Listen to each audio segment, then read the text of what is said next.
하나님께서 사도 요한에게 요한아, 이리로 올라와 봐라. 내가 하늘의 일을 보여줄게 하면서 하나님께서 하늘을 열어서 보여주셨습니다. 그랬더니 요한에게 뭐가 보였습니까? 하나님께서 보좌에 앉으셔서 온 세상을 다스리고 계신 그런 모습이 보였습니다. 하나님이 보였고 예수님이 보였습니다. 그래서 요한계시록 4장에는 하나님에 대한 얘기, 5장에는 예수님에 대한 얘기가 나옵니다. 이 4장과 5장이 병행을 이루고 있는데요. 4장과 5장에 똑같은 얘기가 반복되고 있는 것을 보게 됩니다. 보좌가 4장과 5장 똑같이 나오고 있고요. 그리고 성령도 4장과 5장에 똑같이 나옵니다.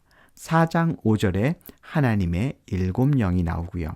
5장 6절에도 온 땅에 보냄을 받은 하나님의 7영이 나옵니다.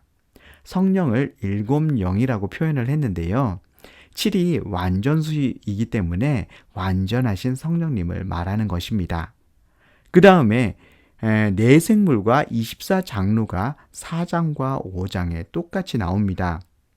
하나님께서 하늘의 보좌를 베풀고 그 보좌 위에 앉아서 온 세상을 다스리고 계세요. 그런데 4장 4절에 보면 그 하나님이 앉아 계신 보좌를 중심으로 해서 24보좌가 또 둘러 있는데 그 24보좌에 24장로들이 흰옷을 입고 머리에 금관을 쓰고 앉아 있습니다. 자, 그렇다면 이 24장로가 누구일까요? 역대상 24장 1절에서 19절에 보면 제사장들이 24계층을 하고 있습니다.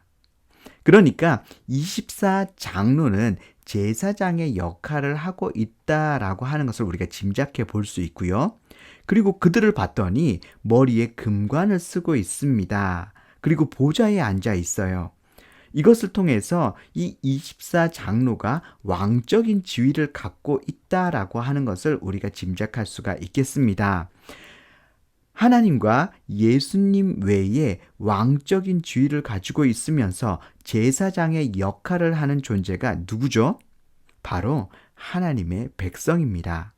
베드로전서 2장 9절에 왕 같은 제사장이라고 하나님의 백성을 얘기하고 있잖아요. 그러니까 여기에서 24보좌에 앉아서 머리에 금관을 쓰고 있는 24장로들은 누구를 말하는 거냐? 하나님의 백성 전체를 말하는 것이다. 우리가 이렇게 볼 수가 있겠습니다. 또 24는 두 개의 12로 구성되어 있습니다. 10이라는 숫자는 계시록에서 하나님의 백성을 뜻합니다. 구약의 12지파, 신약의 12사도, 그래서 24장로는 구약의 백성과 신약의 백성을 포함한 하나님의 백성 전체를 나타내는 것입니다. 24장로가 하나님 백성 전체를 나타내는 것이라고 한다면 4장 4절의 내용이 굉장히 의미심장합니다. 왜냐하면 24장로가 지금 하늘에 존재하는 것으로 묘사하고 있기 때문에 그렇습니다. 하나님의 보좌가 있는데 그 바로 옆자리에 하나님의 백성들이 존재한다라고 하는 것이잖아요. 우리가 알고 있기로는 죽어야 하늘나라에 가는 건데요.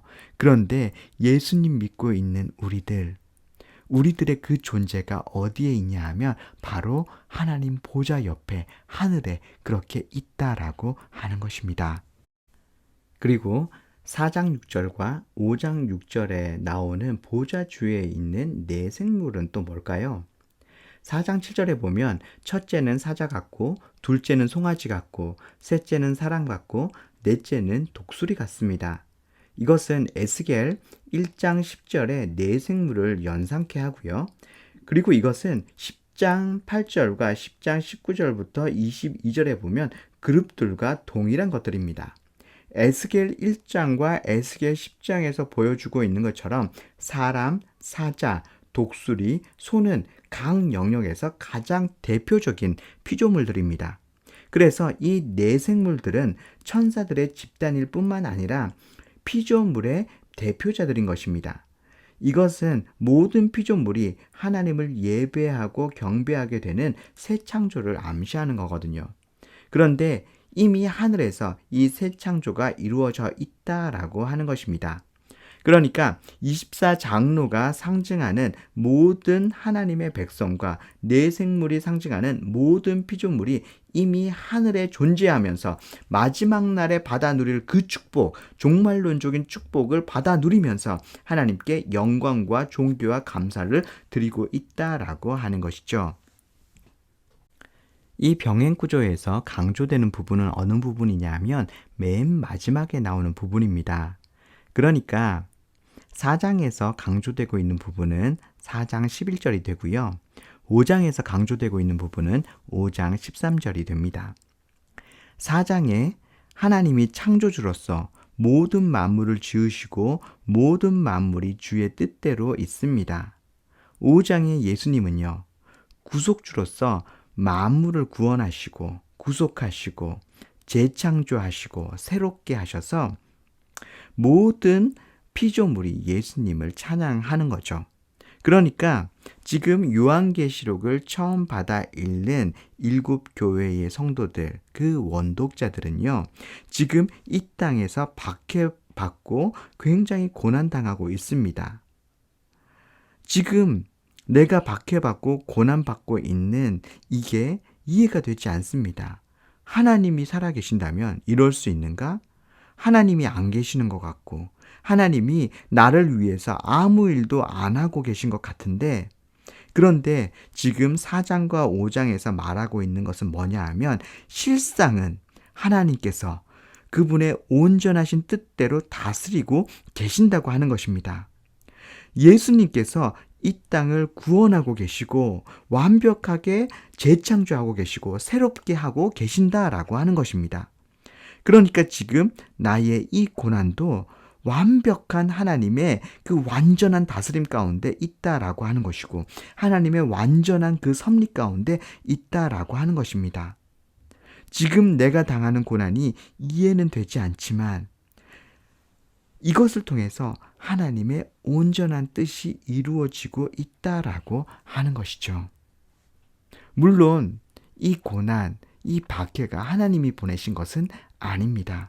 하지만 이 고난을 통해서도 내가 당하는 이 어려움을 통해서도 하나님 그분께서는 하나님의 온전히 선하신 그 뜻을 이루고 계신다. 새롭게 하고 계신다. 나를 위해서도 그 좋은 일들, 회복의 일들을 하고 계신다라고 하는 것입니다. 저는 바둑을 좀 둡니다. 정말 조금 둡니다. 바둑을 두기 때문에 바둑 경기를 한번 TV에서 본 적이 있었거든요. 그런데 재미가 하나도 없는 거예요. 왜 재미가 없었냐 하면 하나도 이해가 되지 않았기 때문에 재미가 없었습니다. 저 돌을 왜 저기에다 놓는 건지 모르겠는 거예요. 바둑 구단들이 대국을 하는데 왜 그게 이해가 되지 않았을까요? 이창호 구단에게 어떤 사람이 물었습니다. 이창호 씨는 보통 한 수를 둘 때 몇 수 앞을 내다보면서 한 수를 두십니까? 그랬더니 이창호 구단의 대답이 놀라웠습니다. 저는 50수에서 60수 앞을 내다보고 둡니다. 저는 보통 5수에서 6수 앞을 내다보면서 바둑을 두거든요. 그런데 이창호 구단은 50수에서 60수 앞을 내다보면서 바둑을 둔대요. 그러니까 5수, 6수 앞을 내다보면서 바둑을 두는 제가 50수, 60수를 내다보면서 바둑을 두는 이창호 구단의 그 바둑이 이해가 되겠냐라고 하는 거죠. 저 돌을 왜 저기다 놓는지 도무지 이해가 되지 않는 것입니다. 여러분, 우리 하나님은 온 세상을 만드시고 수천 년 전의 일을 다 기억하시고 수천 년 앞을 내다보시면서 오늘 이 세상을 다스리고 계십니다. 영원을 내다보시면서 지금 이 순간 한 수를 두고 계시는 거죠.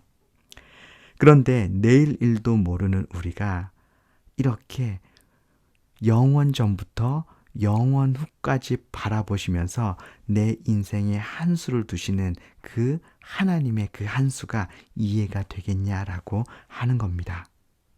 우리가 모르고 이해가 되지 않는 것이 당연합니다. 로마서 11장 33절에 이렇게 얘기하고 있습니다.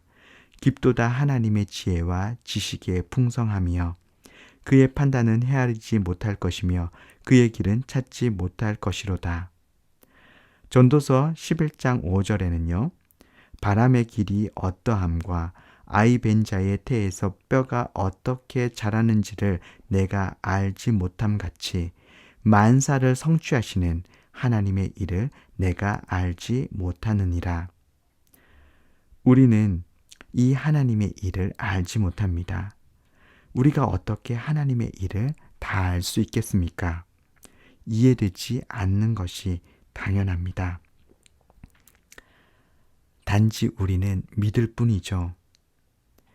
하나님께서 가장 선한 계획을 가지시고 하나님께서 가장 완전하게 다스리시면서 그 선한 계획을 내 삶 가운데 이루고야 마시는 분이라고 하는 거, 이거 하나 우리가 믿을 수 있는 것입니다. 때로 우리 삶 가운데 이해되지 않는 일들, 어려운 일들이 닥칠 수 있습니다. 그때 하나님이 선하시다고 하는 거, 하나님께서 선한 계획을 가지고 계신다고 하는 거, 하나님께서 완전하셔서 내 삶을 가장 완전하게 다스리고 계시면서 내 삶 가운데 가지고 계신 가장 선한 계획을 이루고 계신다고 하는 거, 이 사실 꼭 믿었으면 좋겠습니다.